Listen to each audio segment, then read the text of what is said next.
ठीक है। अब देखिएगा अगर हम यहां पर बात करें तो हमारा जो टॉपिक था वो क्या था, टोनिसिटी ऑफ आरबीसी। तो देखिएगा टोनिसिटी ऑफ आरबीसी, ध्यान दीजिएगा सभी। सबसे पहला क्वेश्चन यहां से जो आता है, इसको समझने के लिए यहां पर मैं आपके सामने देखिएगा, इसको समझाने के लिए मैं यहां पर आपके सामने दो चीजों के बारे में बात करूंगा। जैसे कि ये सेल होती है, अगर हम सेल के अंदर बात करें तो जो सेल्स होती है, इस सेल के अंदर क्या भरा हुआ होता है, सेल के अंदर भरा हुआ होता है साइटोप्लाज्म। क्या भरा होता है, साइटोप्लाज्म। तो सेल के अंदर जो फ्लूइड भरा हुआ होता है इसको हम क्या कहते हैं, साइटोप्लाज्म। और ये ब्लड है, इस ब्लड के अंदर भी क्या भरा होता है, अगर हम बात करें तो क्या, प्लाज्मा। क्या होता है, प्लाज्मा। और इसके अंदर भी प्लाज्मा ही है, लेकिन इसको हम कहते हैं क्या, सेल के अंदर है, इसीलिए हम इसे क्या कहते हैं, साइटोप्लाज्म। ठीक है, साइटोप्लाज्म। ठीक है, क्लियर है। तो इसका मतलब पढ़ा था ना मैंने, ब्लड, ब्लड में क्या है, ब्लड सेल्स कितनी परसेंट, 45%, और प्लाज्मा कितना परसेंट, 55%। तो ये क्या है, प्लाज्मा। अगर आप इन दोनों में सिमिलरिटी देखना चाहते हो तो इनकी सिमिलरिटी यह है कि इसकी कंसंट्रेशन भी 0.9% है और इसकी कंसंट्रेशन भी 0.9% है। यह सिमिलरिटी है दोनों के अंदर। यानी कि अगर हम बात करें तो यहां पर अगर हम बात करें तो सिमिलरिटी क्या है कि इसकी कंसंट्रेशन कितनी, 0. और इसकी कितनी, 0.9% होती है। 0.9% किसके बराबर, NaCl के बराबर। अगर कभी पूछ ले डायरेक्ट, अगर वो ये भी वर्ड यूज करना चाहे तो ये भी कर सकता है, 0.9% NaCl के बराबर। NaCl मतलब NS, सोडियम क्लोराइड मतलब NS। तो इसका मतलब मैंने यहाँ पर दो चीजें बताई कि यहाँ पर अगर हम बात करें तो यहाँ पर जो साइटोप्लाज्म होता है या ब्लड में जो प्लाज्मा होता है, इस प्लाज्मा की या साइटोप्लाज्म की जो कंसंट्रेशन होती है वो कितनी होती है, 0.9% NS के बराबर। जो आप किसी पेशेंट को लगाते हो ना हॉस्पिटल में, NS की बोतल होती है, उसकी कंसंट्रेशन के बराबर होती है। किसकी कंसंट्रेशन, इसकी और इसकी। समझ में आ गई बात। तो यहां पर अगर हम बात करें तो टोनिसिटी ऑफ आरबीसी, ये टॉपिक कोई सिंगल टॉपिक नहीं है, इसमें 3-4 टॉपिक को इन्वॉल्व करूंगा ताकि हमारे यहां से बहुत सारे कॉन्सेप्ट क्लियर हो जाएंगे। तो अगर हम बात करें तो यहां पर हम लिख सकते हैं कि अगर हम बात करें तो देखिएगा कंसंट्रेशन। तो यहां पर अगर हम बात करें तो यहां पर देखिएगा कि अगर हम ये देखें तो कंसंट्रेशन ऑफ, अगर हम बात करें तो प्लाज्मा, बहुत इंपॉर्टेंट है, कंसंट्रेशन ऑफ प्लाज्मा इक्वल होती है किसके, 0.9% किसके बराबर, NaCl के बराबर। किसके बराबर, NaCl के बराबर। दूसरी इंपॉर्टेंट बात, दूसरा क्वेश्चन जो आएगा एग्जाम के अंदर कि अगर हम बात करें तो कंसंट्रेशन ऑफ, अगर हम बात करें तो क्या, साइटोप्लाज्म, क्या साइटोप्लाज्म कितनी परसेंट होती है, 0.9% NaCl के बराबर होती है। समझ में आई बात, क्लियर। ठीक है, यहां तक समझ में आ गई होगी। अब आगे देखिएगा, यहां पर अगर मैं बात करूं तो यहां पर देखिएगा, यहां पर मैं 3 तरह के सॉल्यूशन लूंगा। टोनिसिटी ऑफ आरबीसी, आरबीसी की टोनिसिटी को चेक करने के लिए मैं 3 तरह के सॉल्यूशन लूंगा। यानी कि आरबीसी लूंगा, उस आरबीसी को 3 तरह के सॉल्यूशन में डाला जाएगा। ठीक है, अलग अलग कंसंट्रेशन होगी तीनों सॉल्यूशन की। फिर उसके अंदर हम ये देखेंगे कि आरबीसी की साइज जो होती है, उस आरबीसी की साइज जो है उसके अंदर क्या अंतर आया, क्या आरबीसी की साइज में क्या अंतर आया, साइज कम हुई या बढ़ी या वही रही, इसके बारे में बात करेंगे। तो उसको समझिएगा किस तरीके से। यानी कि अगर हम यहां पर बात करें तो हमने ये 3 सॉल्यूशन ले लिए। कितने सॉल्यूशन लेंगे, 3। तो यानी कि हम यहां पर 3 सॉल्यूशन लेंगे। एक सॉल्यूशन ए, एक कौन सा रहेगा, बी, और तीसरा कौन सा रहेगा, सी सॉल्यूशन ले लिया। अब यहां पर अगर हम बात करें तो ये हमने ए सॉल्यूशन लिया, ये एक कंटेनर हो गया, और बी सॉल्यूशन के लिए ये दूसरा कंटेनर हो गया हमारा। अगर हम बात करें तो सी सॉल्यूशन के लिए हमारा ये क्या हो गया, तीसरा कंटेनर हो गया। ये 3 कंटेनर ले लिए हमने। ठीक है, 3 कंटेनर हमने ले लिए। अब इन 3 कंटेनर के अंदर पहला जो कंटेनर है हमारा, इसके अंदर जो मैंने फ्लूइड डाला, इसके अंदर मैंने क्या डालूंगा, मैं फ्लूइड डालूंगा। तो इसके अंदर मैंने ये क्या डाल दिया, फ्लूइड भर दिया। तो इसके अंदर हमने ये क्या भर दिया, फ्लूइड भर दिया। इसी तरह से अगर हमने बात करें तो इसके अंदर भी हम क्या भर देंगे, फ्लूइड भरेंगे। तो इसके अंदर भी हमने क्या भर दिया, फ्लूइड भर दिया। तो इस तरीके से हमारे पास जो ये 3 कंटेनर होंगे, इन तीनों ही कंटेनर में हम क्या भर देंगे, फ्लूइड भर देंगे। तो ये इसी तरह से मैंने तीनों कंटेनर जो होते हैं उन तीनों कंटेनर में क्या भर दिया, फ्लूइड भर दिया। तो ये इस तरह से तीनों कंटेनर के अंदर क्या भर दिया गया, फ्लूइड भर दिया गया। ध्यान दीजिएगा, अब यहाँ पर क्या हुआ कि इसके अंदर जो हमने ये फ्लूइड भरा है, कौन सा फ्लूइड, ये जो फ्लूइड भरा है, ये फ्लूइड क्या है, ये फ्लूइड है 0.9% NS मतलब जो आप हॉस्पिटल में लगाते हो, यानी कि ये क्या है 0.9% NS है। जो मैंने इसमें फ्लूइड लिया है, ये लिया है, कभी कभी आप हॉस्पिटल में एक लगाते हो जिसमें सोडियम की कमी हो जाती है, उसको 3% NS, क्या लगाते हो 3% वाला NS भी लगाते हो। मतलब जैसे कि अगर हाइपोनेट्रीमिया का केस आता है अगर हॉस्पिटल के अंदर, तो क्या लगाते हो 3% NS लगाते हो। फिर एक फ्लूइड हमने लिया, इसका आधा करो, इसका आधा कितना हुआ, कितना हुआ 0.45, समझ गए बात को। तो यहाँ पर तीसरा सॉल्यूशन जो मैंने लिया वो कितना लिया, 0.45% NS ले लिया, ठीक है। तो इस तरह से मैंने 3 सॉल्यूशन लिए। अगर आपसे पूछा जाए, अगर आपसे पूछा जाए, अब देखिएगा यहाँ पर सिंपल सी बात यह है कि अब मैं आपको जो कॉन्सेप्ट बता रहा हूं उससे आप फ्लूइड बता सकते हो। अगर किसी की फ्लूइड की कंसंट्रेशन 0.9% है, ध्यान दीजिएगा, अगर किसी भी फ्लूइड की कंसंट्रेशन 0.9% अगर है तो वो फ्लूइड क्या होगा, आइसोटोनिक। जिसकी फ्लूइड की कंसंट्रेशन इससे कम होगी वो क्या होगा, हाइपोटोनिक, और जिसकी कंसंट्रेशन इससे ज्यादा होगी वो क्या होगा, हाइपरटोनिक, वो क्या होगा, हाइपरटोनिक। आगे बात समझ में, यानी कि जो फ्लूइड की कंसंट्रेशन 0.9% NS के बराबर है, जिस फ्लूइड की कंसंट्रेशन प्लाज्मा की कंसंट्रेशन के बराबर है, या जिस फ्लूइड की कंसंट्रेशन साइटोप्लाज्म फ्लूइड के बराबर है, वो फ्लूइड हमेशा हमेशा कौन सा फ्लूइड होगा, आइसोटोनिक फ्लूइड। मैं आपसे पूछूं cytoplasm which type of fluid, isotonic fluid, plasma is which type of fluid, isotonic fluid, NS which type of fluid, isotonic fluid. Question का जवाब आना चाहिए, जरूरी नहीं कि फ्लूइड ही पूछे, वो ये भी पूछ सकता है कि साइटोप्लाज्म या plasma which type of fluid, isotonic fluid. तो अगर मैं बात करूं, अब मुझे ये बताइएगा ये फ्लूइड कौन सा फ्लूइड है, आपने कहा अभी अभी जैसा कि क्या है, आइसोटोनिक। इसकी कंसंट्रेशन 0.9% से क्या है, ज्यादा, तो इस फ्लूइड को आप कौन सा फ्लूइड बोलोगे, कौन सा फ्लूइड बोलोगे, हाइपरटोनिक फ्लूइड। लिख दिया मैंने जो आप बोल रहे हैं। अगर हम इस फ्लूइड के बारे में बात करें तो ये फ्लूइड जो होता है, इस फ्लूइड का आधा है, ये आधा है ना। अगर मैं 0.9% में 2 का भाग दूं तो कितना आएगा, 0.45 आएगा। तो इसका मतलब इसका आधा। इसको एक तरीके से और लिखता है आपका एग्जामिनर, इसको लिखता है 1/2 NS, और डॉक्टर भी यही लिखता है। डॉक्टर अपने प्रिस्क्रिप्शन में लिखता है कि N/2 NS लगा दो, तो आप समझ जाइएगा 0.45% NS लगाना पड़ेगा। समझ गए बात को। तो यानी कि अगर हम बात करें तो ये कौन सा फ्लूइड होगा, ये फ्लूइड होगा कौन सा फ्लूइड, हाइपोटोनिक फ्लूइड। यानी कि मैंने आरबीसी जो होती है उस आरबीसी को मैं 3 तरह के फ्लूइड में डालूंगा, आइसोटोनिक फ्लूइड में, हाइपरटोनिक फ्लूइड में, और किस में डालेंगे, हाइपोटोनिक फ्लूइड में। फिर देखेंगे कि आरबीसी की साइज जो होती है उसमें क्या चेंजेज आता है। तो देखिएगा अगर हम बात करें तो देखिएगा ये यहाँ पर, तो यहाँ पर सबसे पहले अगर हम ये देखें तो आरबीसी को जरा इसके अंदर डालते हैं। तो आरबीसी जो होती है उस आरबीसी को सबसे पहले इसके अंदर डालते हैं। तो आरबीसी जो होती है उस आरबीसी को जब हम इसके अंदर डालेंगे, तो आरबीसी जो होती है उस आरबीसी को हमने क्या डाला, इसके अंदर डाला। तो आरबीसी जो होती है उस आरबीसी को इसके अंदर डाला जाएगा। तो ये मैंने आरबीसी को इसके अंदर डाल दिया, ये आरबीसी हो गई, ठीक है। इस तरह से आरबीसी जो होती है उस आरबीसी को क्या करेंगे, हम तीनों टाइप के फ्लूइड के अंदर डाल देंगे, तीनों टाइप के फ्लूइड के अंदर डाल देंगे। तो यहाँ भी डाल देंगे और कहाँ डाल देंगे, यहाँ भी डाल देंगे, ठीक है। तो जरा देखिएगा अगर हम इस तरह से तीनों टाइप के फ्लूइड जो होते हैं उसके अंदर आरबीसी को अगर डाला जाएगा तो ये आरबीसी को यहाँ भी डालेंगे और आरबीसी को यहाँ पर भी डाला जाएगा। जब हम आरबीसी को इस तरह से डालेंगे इन फ्लूइड के अंदर तो क्या चेंजेज आएगा आरबीसी के अंदर, उसी को हम चेक कर रहे हैं और उसी को हम कह रहे हैं क्या, टोनिसिटी ऑफ द आरबीसी। उसी को क्या कह रहे हैं, टोनिसिटी ऑफ आरबीसी। समझ में आ गई बात। अब देखिएगा यहाँ से अगर हम इसको देखना चाहें तो मुझे बताइए सेल। अब इस सेल जो होती है इस सेल के अंदर फ्लूइड भरा हुआ है, क्या भरा हुआ है, सेल के अंदर फ्लूइड भरा हुआ है, और उस फ्लूइड की कंसंट्रेशन से क्या है, साइटोप्लाज्म, ये क्या है, साइटोप्लाज्म। अब साइटोप्लाज्म की कंसंट्रेशन कितनी होती है, 0.9% NS के बराबर, यानी कि साइटोप्लाज्म की कंसंट्रेशन कितनी होती है, 0.9%।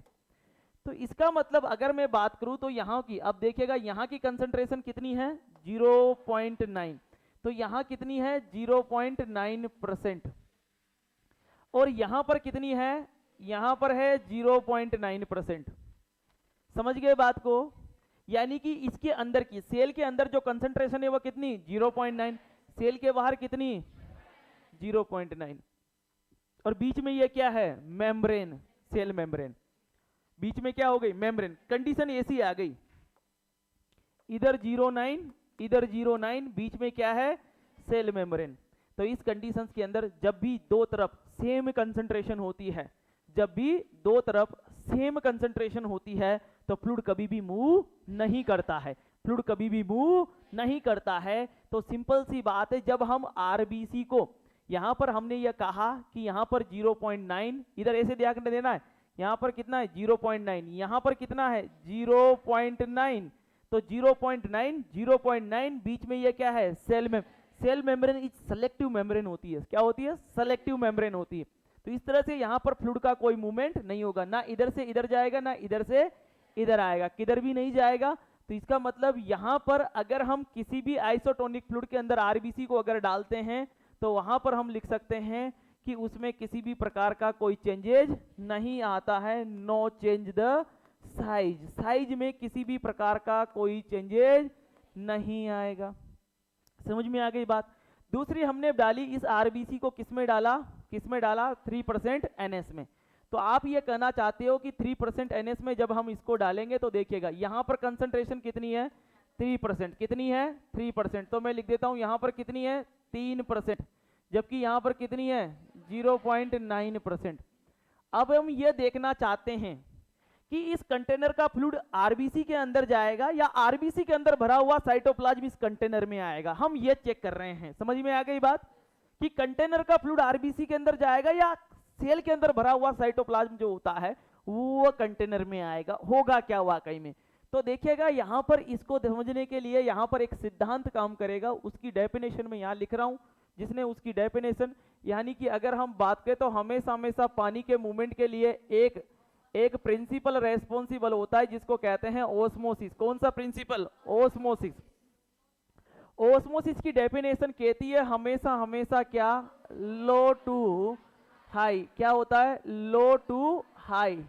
तो लो टू क्या जाएगा हाई होगा, जरा देखिएगा लो टू हाई। अगर हम बात करें तो यहां पर जो मूवमेंट होगा वह कैसे होगा लो टू हाई की तरफ होगा।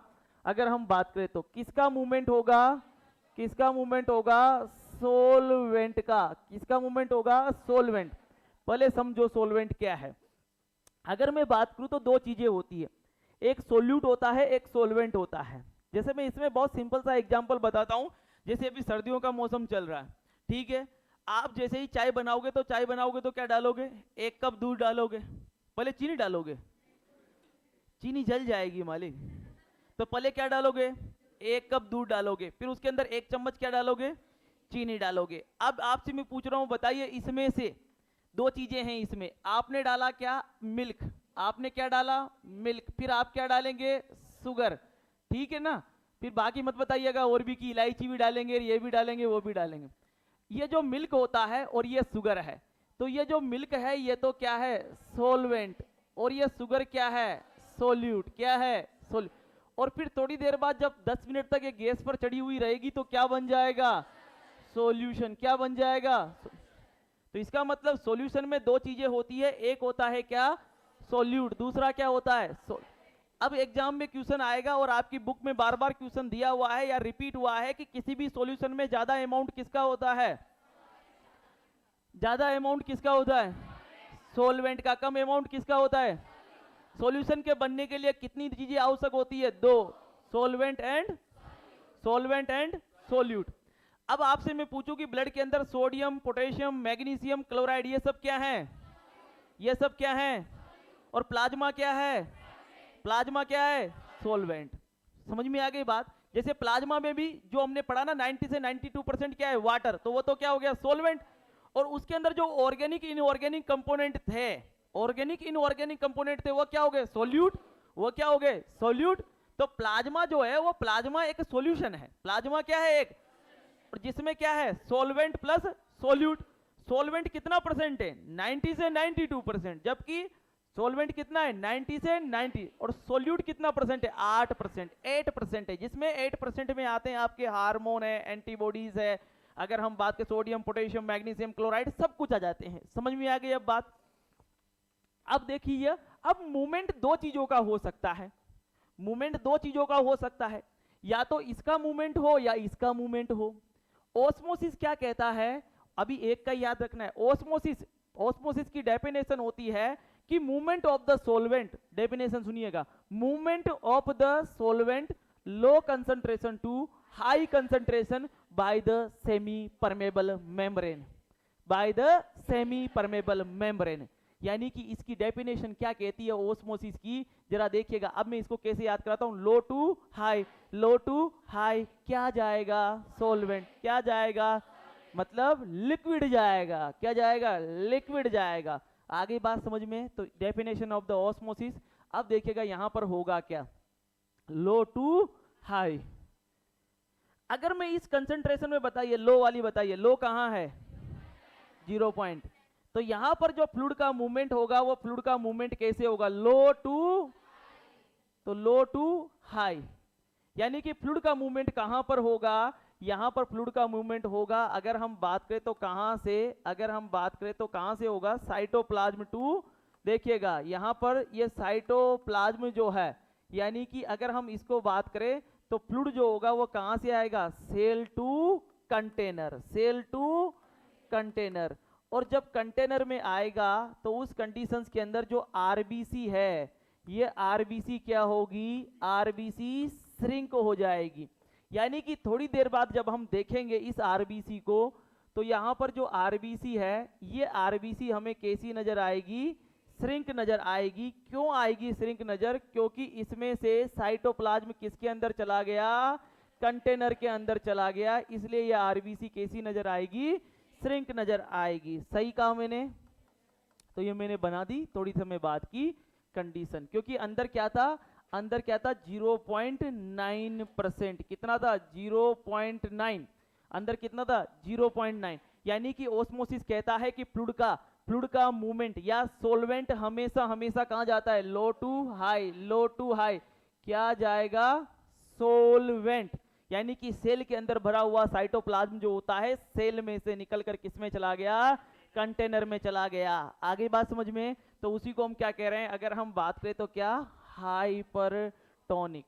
यानी कि हाइपरटोनिक फ्लूइड में जब भी आरबीसी को डाला जाएगा तो आरबीसी क्या हो जाएगी, श्रिंक हो जाएगी। तीसरी इंपॉर्टेंट बात अगर हम यहां पर बात करें तो अंदर जो होती है, सेल के अंदर की कंसंट्रेशन कितनी है, 0.9%, कितनी है, और यहां पर बाहर कितनी है, 0.45। अब ओस्मोसिस का प्रिंसिपल अप्लाई कर दो, low to high, low to high, ये लो तो सभी को मालूम है, low to high, low to high, तो इसका मतलब लो से जब हाई की तरफ जाएगा, मतलब यहां पर क्या जाएगा, कंटेनर का फ्लूइड, सोलवेंट है ना फ्लूइड, तो कंटेनर का फ्लूइड किसमें अंदर जाने लग जाएगा, सेल के अंदर।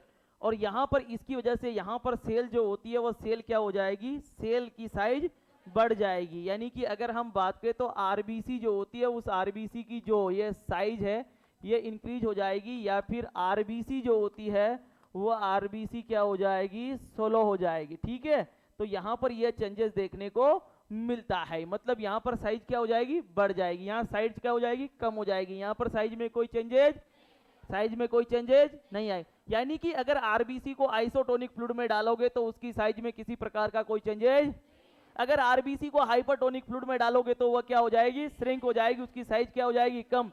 और अगर आरबीसी को हाइपोटोनिक फ्लूइड में डालोगे तो उसकी साइज क्या हो जाएगी, बढ़ जाएगी, वो सोलो हो जाएगी। समझ गए बात। तो इस तरह से यहां पर इसी को हम बोलते हैं क्या, टोनिसिटी ऑफ आरबीसी। लेकिन टोनिसिटी ऑफ आरबीसी इंपॉर्टेंट नहीं है, आरबीसी यहां पर इंपॉर्टेंट पॉइंट जो है उसको समझिए आप।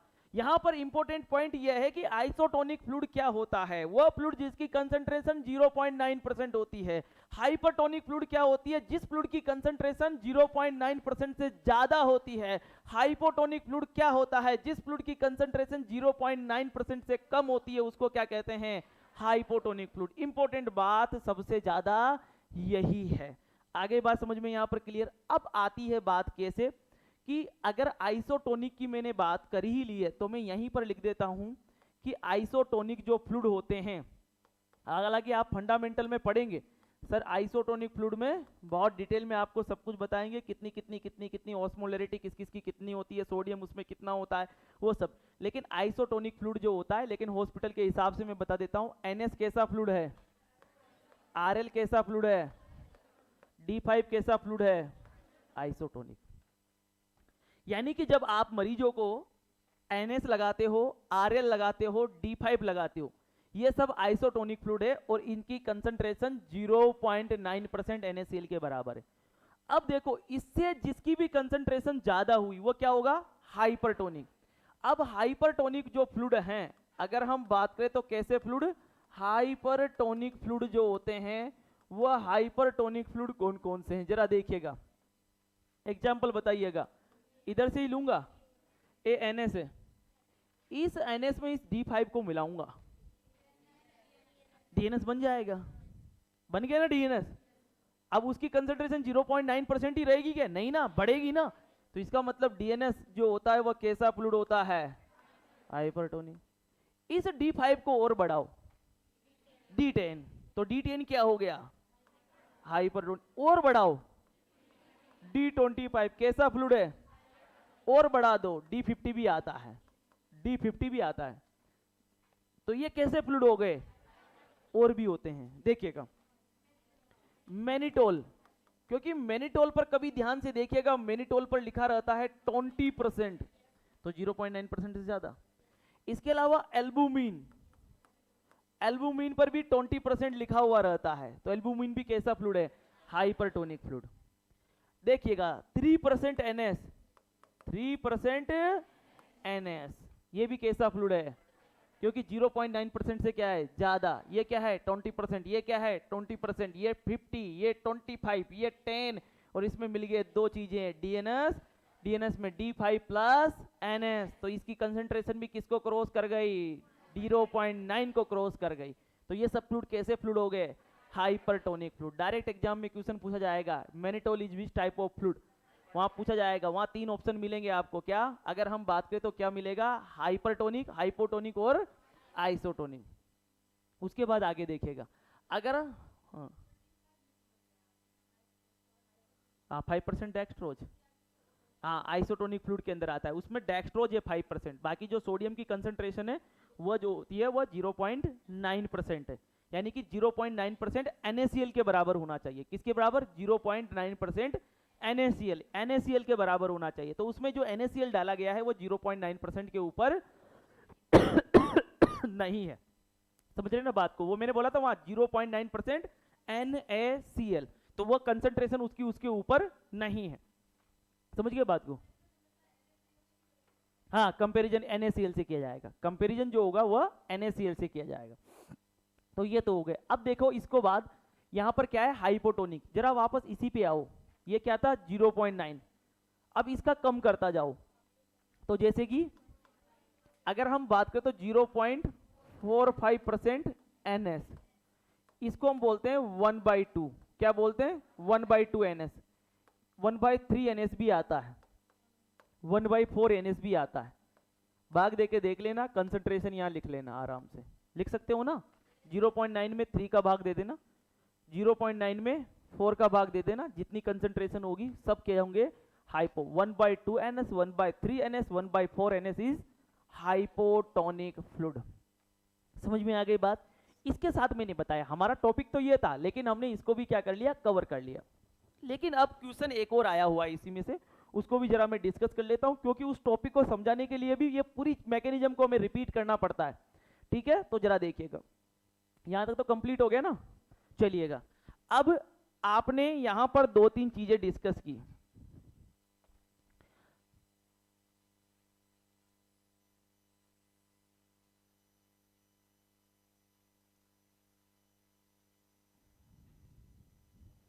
चलिएगा। अब यहां पर हमने 2-3 चीजें डिस्कस की, इसमें एक चीज पर गौर करना है कि अगर आइसोटोनिक फ्लूइड होगा तो नो शिफ्टिंग, नो शिफ्टिंग, समझिएगा। अब देखिएगा मैंने इसी एग्जाम्पल को समझने के लिए मैं अब ऐसे करूंगा, ये ब्लड वेसल्स, ये ब्लड वेसल्स, ये ब्लड वेसल्स, ठीक है। और इस ब्लड वेसल्स के बाहर क्या होगा, कोई ऑर्गन होगा, तो ये उसकी मैंने सेल दिख, तो ये हो गई उसकी सेल्स, तो ये हो गई उसकी सेल, तो ये मैंने बना दी यहां पर, ठीक है। जरा ध्यान दीजिएगा, अब इनके अंदर क्या हो रहा है, ब्लड फ्लो कर रहा है, तो ये मैंने बना दिया क्या, ब्लड।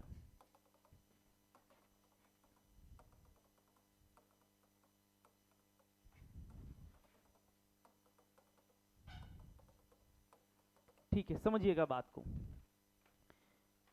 अब इसमें क्या बढ़ रहा है, प्लाज्मा, क्या है, प्लाज्मा। प्लाज्मा की कंसंट्रेशन थोड़ी देर पहले मैंने बताई क्या, 0.9%, कितनी बताई, 0.9%, ठीक है, 0.9%।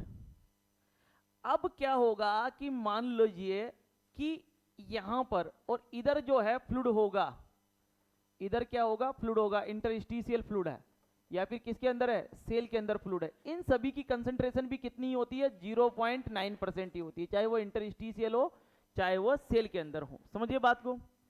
अब आप किसी भी पर्सन को अगर आइसोटोनिक फ्लूइड दोगे, तो यहां पर दो कंपार्टमेंट हो गए, कितने कंपार्ट हो गए, मेनली दो कंपार्टमेंट हो गए या तीन हो गए।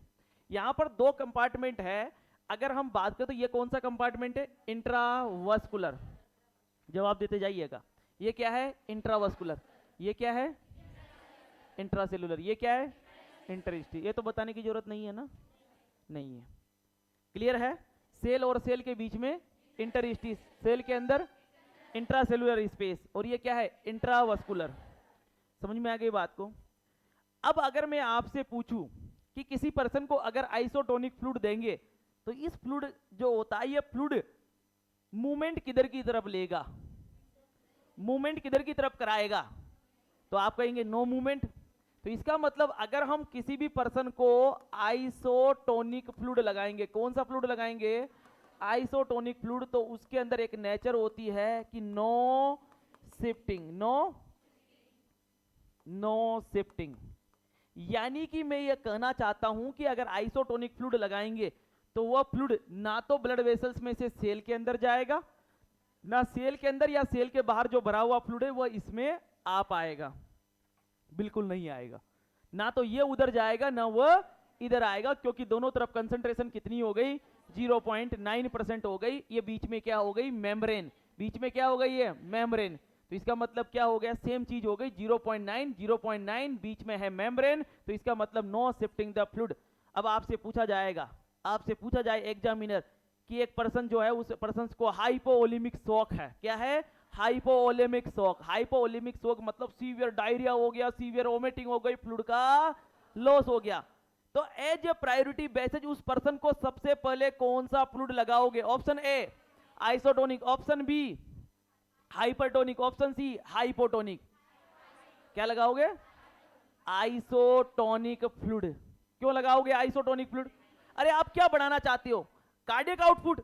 कार्डियक आउटपुट जब, कार्डियक आउटपुट कब बढ़ेगा, जब ये ब्लड वेसल्स फ्लूइड लेकर कहां जाएगी, हार्ट के अंदर, किसके अंदर जाएगी, और यहां से क्या आएगा, कार्डियक आउटपुट। अगर ये किधर भी नहीं जाएगा तो अल्टीमेटली किस में जाएगा, और हार्ट में जाएगा, तो ये क्या बढ़ाएगा, कार्डियक आउटपुट। और कार्डियक आउटपुट बढ़ेगा तो बीपी क्या होगा, ज्यादा होगा। आप फ्लूइड तो बढ़ाना चाहते हो ना, अगर मैं चाहता हूं यहां फ्लूइड बढ़ जाए, इसमें फ्लूइड बढ़ जाए, तो इसका मतलब मैं चाहता हूं कि जो मैं इसमें लगाऊं वो कहीं भी ना जाए, वो कहीं भी ना जाए। अगर ये कहीं चला गया तो फिर बीपी कैसे मेंटेन होगा, फिर बीपी कैसे मेंटेन होगा। हम कह रहे हैं hypovolemic shock. If client admit in the emergency department with hypovolemic shock, choice of fluid isotonic, hypertonic, hypotonic. तो आप क्या कहेंगे, आइसोटोनिक, क्योंकि आइसोटोनिक फ्लूइड क्या होता है, यहां पर इंट्रावस्कुलर कंपार्टमेंट के फ्लूइड को तेजी से बढ़ाता है, जिसकी वजह से ब्लड वेसल्स का प्रेशर बढ़ेगा तो बीपी बढ़ जाएगा। आपको फ्लूइड तो बढ़ाना है ना, कहां बढ़ाना है, ब्लड वेसल्स में। तो आप क्या चाहोगे कि मैंने जो वेन में फ्लूइड लगाया वो उसी में रहे, तो इसका मतलब कैसा फ्लूइड देना पड़ेगा, आइसोटोनिक फ्लूइड। बात समझ में आई कि क्योंकि इसकी शिफ्टिंग नहीं होती है, इसकी शिफ्टिंग नहीं होती है। आगे बात समझ में क्लियर है। चलिए आप आगे बात करते हैं। क्लाइंट जो होता है उस क्लाइंट के अंदर अगर हम देखें नेक्स्ट, तो देखिएगा यहाँ पर अगर हम ये बात करें तो क्लाइंट जो होता है दूसरी कंडीशन, यहाँ पर हमने ये लिया है ये। अब यहाँ की कंसंट्रेशन कितनी है बताइए, कितनी है, और यहाँ पर कितनी है 0.1। अब मैंने एक फ्लूइड लगाया, रुकिएगा थोड़ा सा।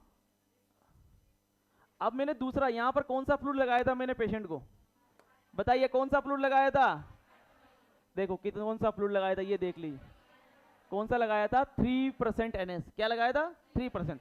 हाइपरटोनिक फ्लूइड की बात कर रहा हूं मैं। अब हाइपरटोनिक फ्लूइड में हमने लगाया कितना 3% NS, यानी इसने प्लाज्मा की कंसंट्रेशन जो है उसको क्या कर दिया, बढ़ा दिया, क्योंकि इसकी कंसंट्रेशन ज्यादा थी। अब प्लाज्मा की कंसंट्रेशन 0.9% थोड़ी है, उससे बढ़ गई ना, तो हमने लगाया कितना 3% NS। अब अगर मैं इधर देखूं तो इधर क्या है 0.9%। आगे बात समझ में, इधर क्या है 0.9%, तो इधर तो है 0.9% और इधर है क्या 3% है। अब मैंने कहा है ओस्मोसिस, ओस्मोसिस क्या कहता है हमेशा low to high, low to high, low to high. ये इधर का फ्लूइड किस में आ जाएगा, इंट्रावस्कुलर। यानी कि यहां पर क्या होगा, फ्लूइड जो होगा, जो फ्लूइड होगा वो फ्लूइड क्या होगा, अगर हम बात करें तो क्या होगा, शिफ्ट होगा कहां से, अगर हम बात करें तो कहां से, इंट्रासेल्यूलर, कहां पर इंट्रासेल्यूलर या फिर इंटरस्टिशियल, मैं शॉर्ट में लिखूंगा इंटरस्टिशियल टू इंट्रावस्कुलर। आगे की नहीं आई बात समझ में, मतलब intracellular to intravascular, interstitial to intravascular, समझ में आ गई बात, ठीक है। एडिमा किसको कहते हो, एडिमा किसको कहते हो, इंटरस्टिशियल फ्लूइड में अगर इंटरस्टिशियल कंपार्टमेंट में फ्लूइड भरा हुआ हो तो उसी को क्या कहते हो, क्या कहते हो, तो उस कंडीशंस के अंदर अगर हम ये फ्लूइड लगाएं, अगर हम ये फ्लूइड लगाएं तो उस कंडीशंस के अंदर एडिमा कम होगा या नहीं होगा, होगा या नहीं होगा, होगा। तो इसीलिए आप जब जब क्लाइंट जो होता है उस क्लाइंट को क्या होता है, सेरेब्रल एडिमा होता है, तो सेरेब्रल एडिमा मतलब ब्रेन एडिमा, और ब्रेन एडिमा के क्लाइंट को क्या लगाते हो, मैनिटोल, क्या लगाते हो, मैनिटोल लगाते हो, ताकि इंटरस्टिशियल कंपार्टमेंट में, इंटरस्टिशियल कंपार्टमेंट में भरा हुआ फ्लूइड किसमें आ जाए। और फिर डायूरेटिक भी है ये, अगर डायूरेटिक नहीं भी होता तब भी डायूरेटिक लगा देते और बाहर निकल जाता शरीर से, और ब्रेन के अंदर भरा हुआ फ्लूइड क्या हो जाएगा, कम, ब्रेन एडिमा क्या हो जाएगा, कम। इसीलिए ब्रेन एडिमा को कम करने के लिए क्या लगाते हो, mannitol. Mannitol is which type of fluid, hypertonic fluid. और हाइपरटोनिक फ्लूइड में एक नेचर होती है कि यह फ्लूइड को हमेशा हमेशा इंटरस्टिशियल कंपार्टमेंट में से या इंट्रासेल्युलर कंपार्टमेंट में से इंट्रावस्कुलर कंपार्टमेंट में लेकर आता है, मतलब इंटरस्टिशियल या intracellular compartment to intravascular compartment. समझ में आ गई बात। दूसरी इंपॉर्टेंट बात अगर हम बात करें तो देखिएगा हाइपोटोनिक फ्लूइड, हाइपोटोनिक फ्लूइड जो होता है ऐसा फ्लूइड होता है जो बहुत कम यूज होता है, ये आप भी जानते हैं इस चीज को, क्या होता है, बहुत कम यूज होता है, समझ गए बात को। तो इसका मतलब हाइपोटोनिक फ्लूइड जो होता है उसको देखो, आप देखिएगा हाइपोटोनिक फ्लूइड हम लगा रहे हैं, हाइपोटोनिक फ्लूइड का मतलब कौन सा फ्लूइड लगा रहे हैं, 0.45।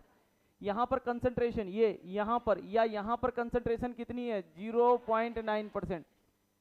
Diffusion, principle of the diffusion, principle of the diffusion, principle diffusion का प्रिंसिपल बोलता है कि हमेशा फ्लूइड का मूवमेंट कैसे होता है, कैसे होता है, हाई टू लो,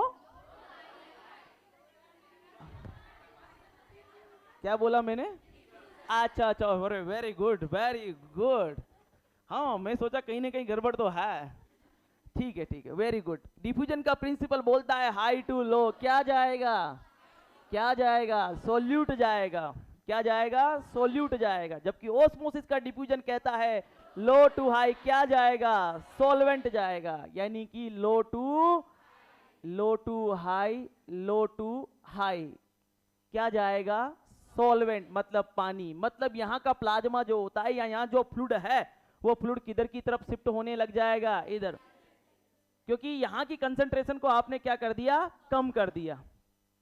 0.45% NS लगाकर या 1/3, 1/2, 1/3, 1/4 NS लगाकर आपने इस 0.9% को क्या कर दिया, कम कर दिया। और जैसे ही यह कम हुई तो ओस्मोसिस के द्वारा यहां पर कंसंट्रेशन लो टू हाई की तरफ चला गया। मतलब फ्लूइड की शिफ्टिंग कैसे हुई, जरा देखिएगा। फ्लूइड की शिफ्टिंग हुई कहां पर, इंट्रावास्कुलर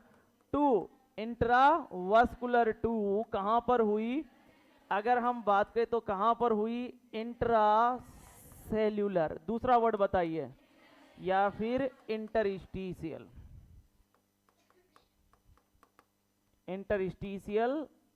स्पेस। आगे बात समझ में, तो ये इस तरह से रहेगा अगर हम बात करें तो यानी कि अगर हम बात करें तो फ्लूइड में 3 नेचर होती है। फ्लूइड में कितनी नेचर होती है, 3 नेचर होती है। एक फ्लूइड जो कहीं भी नहीं जाएगा, एक फ्लूइड ब्लड वेसल्स में से किसकी तरफ जाएगा, सेल की तरफ जाएगा या इंटरस्टिशियल स्पेस की तरफ जाएगा। अगर वह फ्लूइड जो ब्लड वेसल्स में से सेल के अंदर जाता है या सेल और सेल के बीच में जाता है तो वह कौन सा फ्लूइड होगा, हाइपोटोनिक। एक फ्लूइड वह जो इंटरस्टिशियल या फिर सेल के अंदर बढ़े हुए फ्लूइड को खींचकर ब्लड वेसल्स में लेकर आता है वो कौन सा होता है, हाइपरटोनिक। और वह जो कहीं भी नहीं जाता है वो कौन सा होता है, आइसोटोनिक। बीएचयू के अंदर ये क्वेश्चन आ चुका है, याद रखिएगा। बीएचयू के अंदर 2017 के अंदर ये क्वेश्चन आ चुका है कि nature of the hypertonic fluid, hypertonic fluid में क्या नेचर होती है। तो वहां पर ऑप्शन ये था नो शिफ्टिंग द फ्लूइड। फिर ऑप्शन बी उसने दिया, अगर हम बात करें तो shift intravascular to intracellular. Option C दिया उसने इंट्रासेलुलर टू इंट्रावास्कुलर। तो हाइपरटोनिक में क्या होती है, इंट्रासेलुलर टू इंट्रावास्कुलर, वही उसका क्या चला जाएगा, राइट ऑप्शन चला जाएगा। आगे बात समझ में, हाँ देखिएगा। हाइपोटोनिक फ्लूइड जो होता है वह जनरली पेशेंट जो होता है उस पेशेंट को, जैसे कि डीकेए का पेशेंट होता है, तो डीकेए के पेशेंट्स जो होते हैं तो शोक में जब पेशेंट रिकवर कर रहा होता है, शोक में जब पेशेंट रिकवर कर रहा होता है तो शोक में रिकवर करने के लिए पहला फ्लूइड कौन सा दोगे, एनएस। कौन सा दोगे, एनएस, या फिर आइसोटोनिक फ्लूइड दोगे अगर पेशेंट शोक से रिकवर कर। लेकिन उसके साथ जब क्लाइंट जो होता है उस क्लाइंट के अंदर जब पेशेंट को सीवियर फ्लूइड लॉस हुआ होगा, तो अगर हम बात करें तो सेल और सेल के बीच का फ्लूइड भी कहीं ना कहीं इधर शिफ्ट हुआ होगा, उसका भी क्या हुआ है, लॉस। तो उस आइसोटोनिक फ्लूइड के साथ सीवियर हाइपोओलिमिक शोक में हम कुछ फ्लूइड, जैसे कि अगर आप 4 NS ऐड कर रहे हैं, 4 NS, तो उसमें 1 NS क्या कर देंगे, 0.45% भी ऐड कर देंगे, ताकि कहीं ना कहीं थोड़ा बहुत फ्लूइड यहाँ भी, यहाँ मैक्सिमम फ्लूइड तो कहाँ रहेगा, यहाँ, उसमें से थोड़ा बहुत फ्लूइड उधर भी शिफ्ट हो। इसलिए उसको क्या कर दिया जाता है, हम क्या करते हैं, कभी कभी कॉम्बिनेशन के साथ दिया जाता है। और कभी कभी आप डीकेए के पेशेंट जब आते हैं तो आप वैसे एनएस जो होता है उसी के अंदर इंसुलिन डालते हो, किसके अंदर, एनएस के। लेकिन बहुत सारे डॉक्टर जो होते हैं वो क्या करते हैं, 0.45% के अंदर क्या डलवाते हैं, इंसुलिन, क्योंकि वहां पर भी पेशेंट किसमें है, जो है वो डिहाइड्रेशन या हाइपोओलिमिक शोक के अंदर है, तो वहां पर कभी कभी 0.45% को यूज किया जाता है। ये बहुत कम जगह ही यूज होता है, इस चीज को याद रखिएगा, जबकि मैक्सिमम यूज आपके क्या होते हैं, ये। आगे बात को समझ में। फिर दूसरी इंपॉर्टेंट बात, यहां से जब मैंने इतने सारे फ्लूइड की बात कर ही लिए है, तो अगर हम बात करें तो देखिएगा D5 जो होता है वह क्या होता है, specially Contra indicated in D5 specially Contra indicated in diabetes mellitus. और 2 के बारे में ही लिखूंगा मैं यहाँ पर, RL इज, अगर हम बात करें तो क्या, कॉन्ट्रा इंडिकेटेड इन, बताइए, रीनल फेल्योर, क्योंकि इसमें क्या होता है, इसमें पोटेशियम पाया जाता है। क्या होता है, पोटेशियम, रिंगल लैक्टेट है ना वो, तो उसमें क्या हुआ, पोटेशियम है, और पोटेशियम है, और रीनल फेलियर वाले क्लाइंट का पोटेशियम पहले से ही ज्यादा होता है, समझिए बात को। तो इसीलिए यहाँ पर RL स्पेशली कॉन्ट्रा इंडिकेटेड रहता है, किसमें, रीनल फेलियर। और D5 हो, D10 हो, D25 हो, जिसमें भी डेक्सट्रोज होता है वह फ्लूइड स्पेशली कॉन्ट्रा इंडिकेटेड होता है, किसके अंदर, डायबिटीज मेलाइटस पेलेपिस। और इसके अलावा कोई पेशेंट को पहले से बहुत ज्यादा एडिमा है, कोई पेशेंट को बहुत ऐसे क्या है, बहुत ज्यादा एडिमा होता है, तो उसमें हम NS अवॉइड करते हैं, क्योंकि NS क्या करता है, वाटर का क्या करता है, NS में क्या है सोडियम मेनली, तो सोडियम किसको रिटेन करता है, वाटर को, और वाटर रिटेन होगा तो एडिमा और ज्यादा बढ़ जाएगा, तो वहां पर NS को क्या करते हैं हम अवॉइड करते हैं, तो वो आप फ्लूइड की नेचर के अंदर पढ़ेंगे आगे चलकर। तो यहां तक हमने बात कर ली है, ये तो है tonicity of the RBC. RBC की टोनिसिटी के साथ मैंने फ्लूइड की नेचर भी बता दी है कि फ्लूइड किधर किधर शिफ्ट होता है और उनके क्या क्या एग्जाम्पल होते हैं। आपके एग्जाम्स के अंदर ये एग्जाम्पल बहुत ज्यादा पूछे जाते हैं कि कौन सा फ्लूइड किस नेचर का है, तो यहां तक हम इसको नोट डाउन कर लें, फिर उसके बाद आगे बढ़ेंगे, ठीक है। तो टोनिसिटी ऑफ द आरबीसी लिखिएगा, हेडिंग डालिएगा सभी।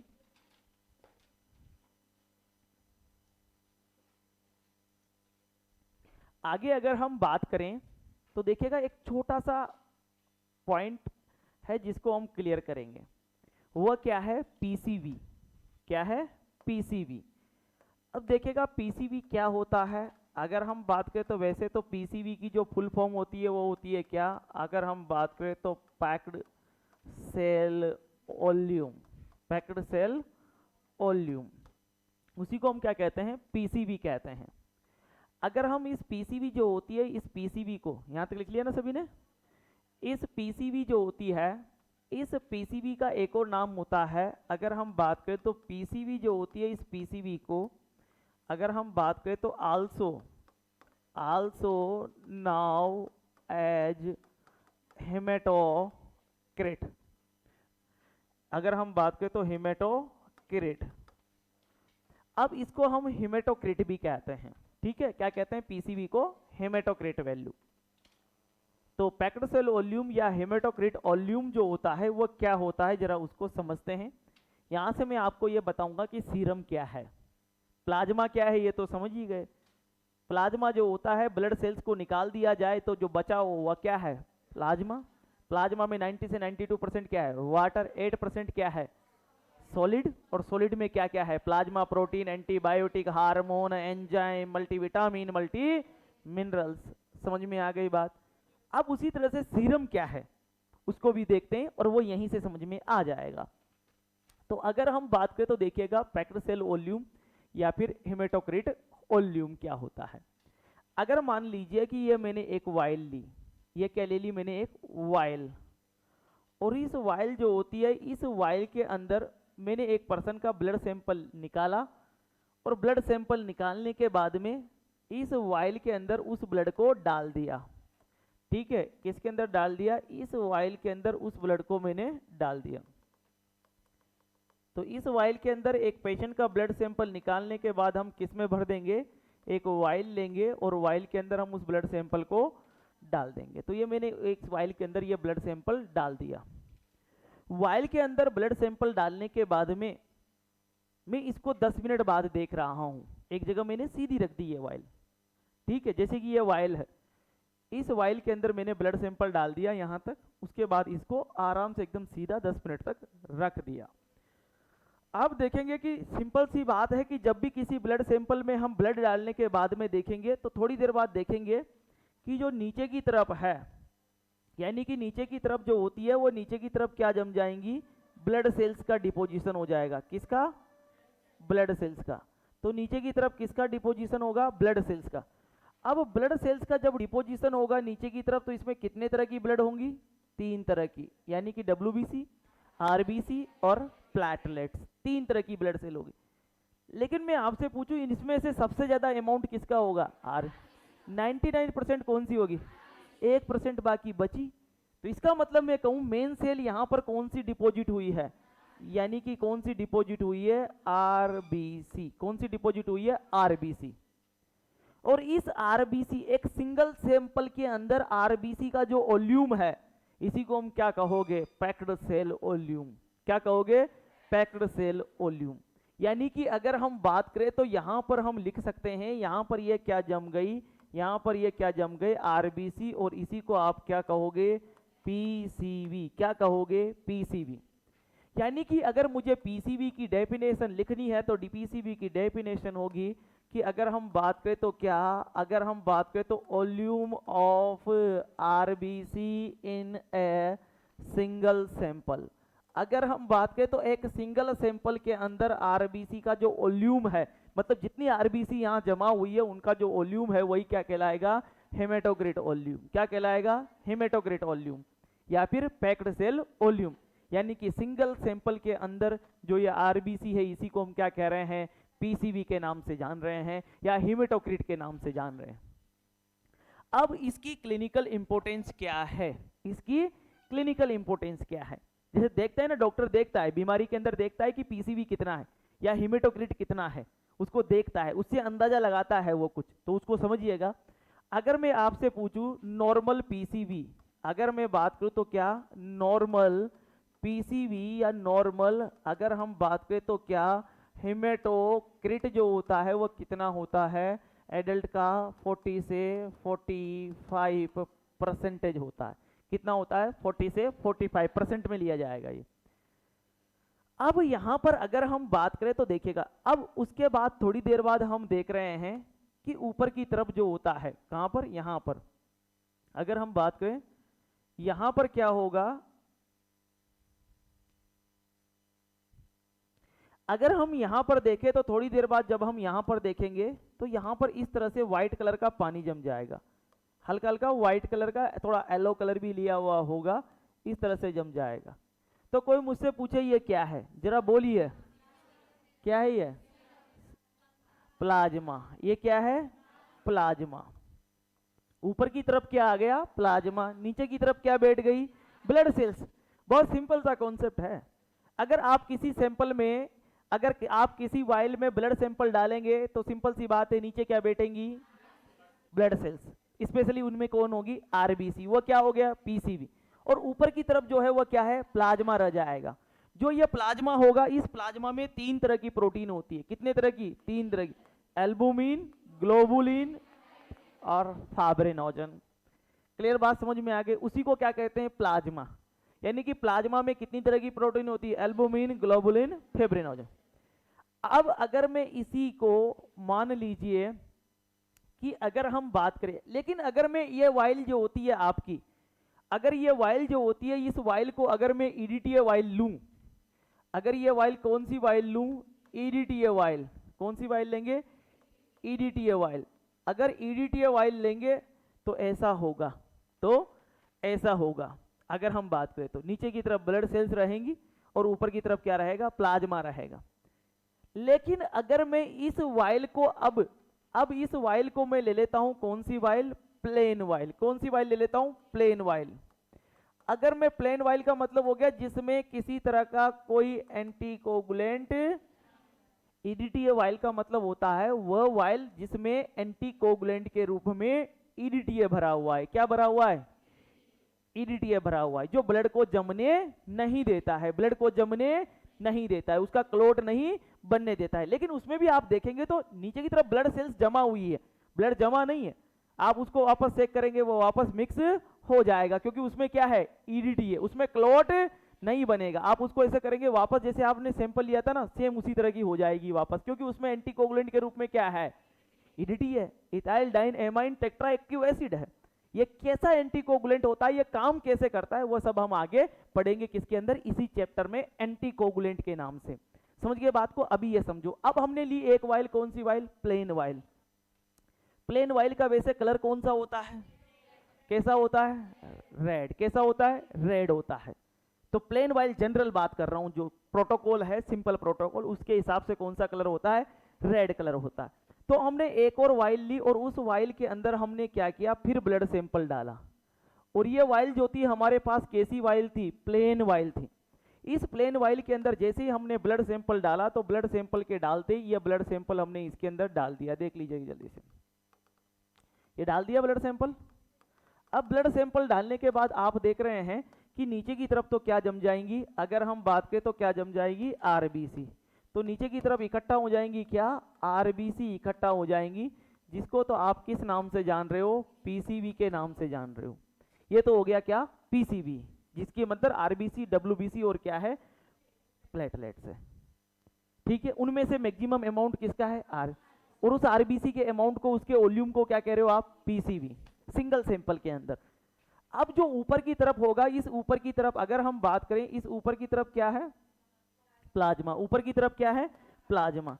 तो ऊपर की तरफ अगर हम बात करें तो क्या है, ऊपर की तरफ क्या जम जाएगा, अगर हम बात करें तो प्लाज्मा। अब जो प्लाज्मा ऊपर की तरफ, ये क्या हो गया, ये क्या है, प्लाज्मा। लेकिन इसमें ईडीटीए नहीं है, इसमें एंटीकोगुलेंट। तो इसमें से क्या हुआ, कोई बुला रहा है, चलिए अभी देखते हैं, रुकिए एक मिनट। अगर हम बात करें तो एल्बुमिन, ग्लोबुलिन और क्या है, फाइब्रिनोजन है। क्या है, एल्बुमिन, ग्लोबुलिन, फाइब्रिनोजन। तो ये जो हमारे पास कंटेंट है ये क्या है, अगर हम बात करें, ये कंटेंट हमारे पास क्या है, प्लाज्मा। और इस प्लाज्मा में कितने तरह की प्रोटीन होती है, कितने तरह की, एल्बुमिन, और एक होती है कौन सी, ग्लोबुलिन, एक होती है क्या, फाइब्रिनोजन। ठीक है, क्लियर है यहां तक, चलिएगा।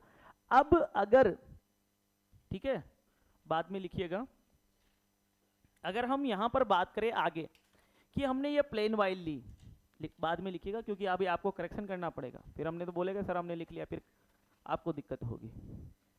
अगर हम बात करें तो ये क्या है, पीसीवी हो गया। ये तो कितना होता है, 40 से 45%। अब मैं आपसे कहूं कि अगर किसी क्लाइंट के अंदर आरबीसी के काउंट बढ़े हुए हैं, आरबीसी के काउंट बढ़े हुए हैं, देखिएगा यहां पर क्वेश्चन इसी तरह से आता है, किसी क्लाइंट के अंदर अगर आरबीसी के काउंट बढ़े हुए हैं, जैसे सीएचडी, जैसे एम्पाइसीमा, सीएचडी मतलब समझे ना, कॉन्जेनाइटल हार्ट डिजीज, जैसे कि एम्पाइसीमा, समझे बात को, arsenic poisoning, phosphorus poisoning, carbon monoxide poisoning. तो मैं बताऊं उस पर्सन का पीसीवी क्या रहेगा, आपको करना पड़ेगा increase the PCV, increase the PCV.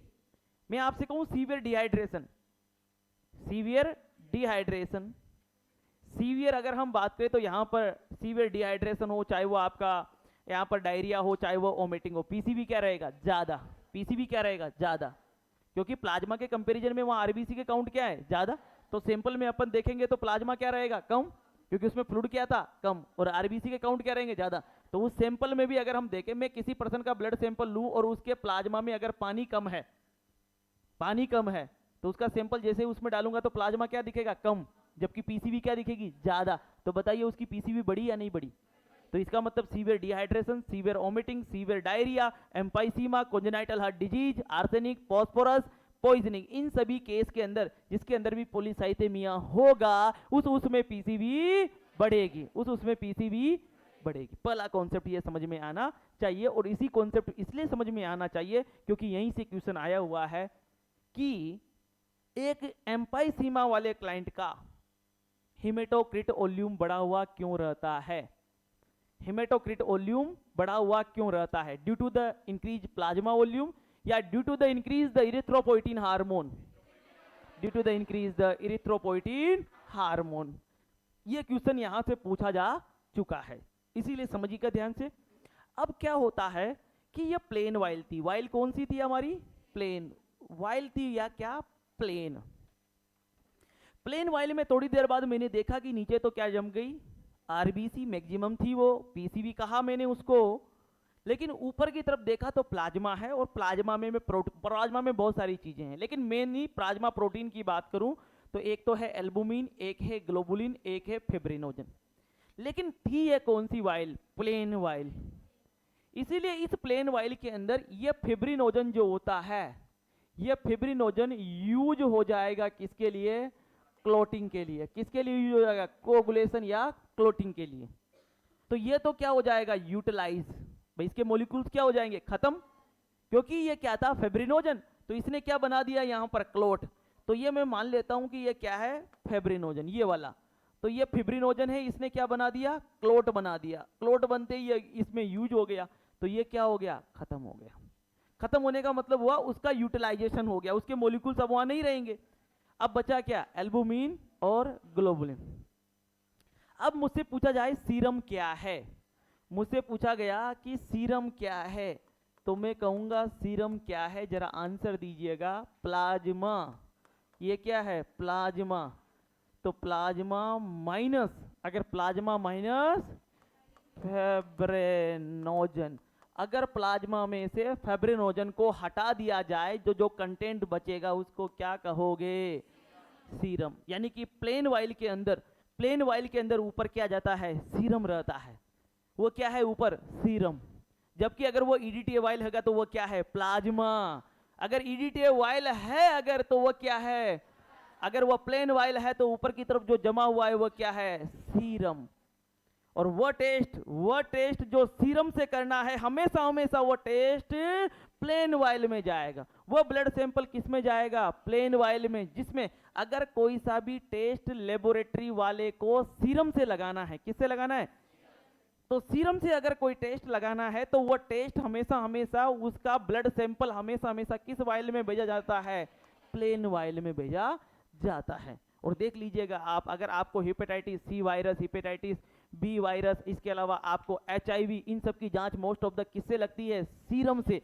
और सीरम से लगने की वजह से इनके टेस्ट हमेशा हमेशा किस में भेजे जाते हैं? प्लेन वाइल में, ना कि ईडीटीए वाइल के अंदर। होता है ना? तो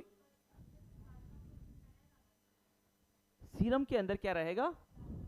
हाँ है ना, एल्बुमिन और globulin.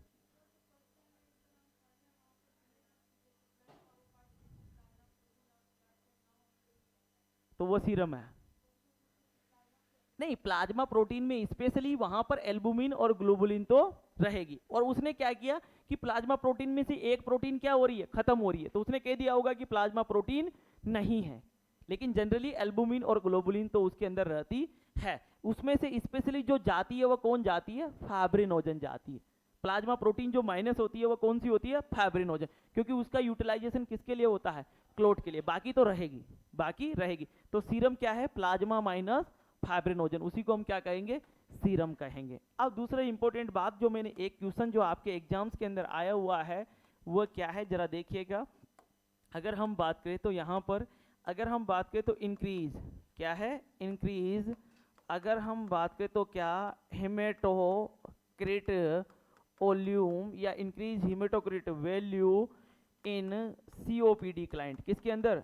COPD client. COPD client मतलब क्रॉनिक ऑब्स्ट्रक्टिव पल्मोनरी डिसऑर्डर। यानी कि सीओपीडी के अंदर ही क्या आता है आपका? एम्पाइसीमा आता है। समझ गए बात को? सीओपीडी में क्या आता है? एम्पाइसीमा। तो बात तो वही है। If increase haematocrit volume in COPD client, अगर हम बात करें तो किसकी वजह से? Due to increase erythropoietin hormone. Erythropoietin hormone अगर पूरा लिखना चाहें तो सीओपीडी वाले क्लाइंट के अंदर क्या होगा? Due to hypoxia. क्या होगा?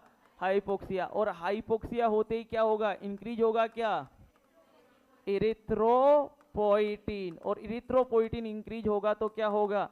इंक्रीज होगा क्या? RBC formation. और आरबीसी का फॉर्मेशन इंक्रीज होते ही इंक्रीज होंगे क्या? अगर हम बात करें तो आरबीसी काउंट। और आरबीसी काउंट ज्यादा रहेंगे तो पीसीवीबी क्या रहेगा? ज्यादा रहेगा। आगे की नहीं आई बात समझ में? तो इसीलिए यहां से ये क्वेश्चंस एग्जाम्स के अंदर आ चुका है। ठीक है, क्लियर है? तो चलिएगा, यहाँ तक हम इसको क्या कर लेते हैं? कंप्लीट कर लेते हैं। तो कहाँ तक लिख लिया था आपने? प्लेन वाइल तक। तो इसको कंप्लीट करिएगा। प्लेन वाइल के बाद में यहाँ तक लिखा था ना?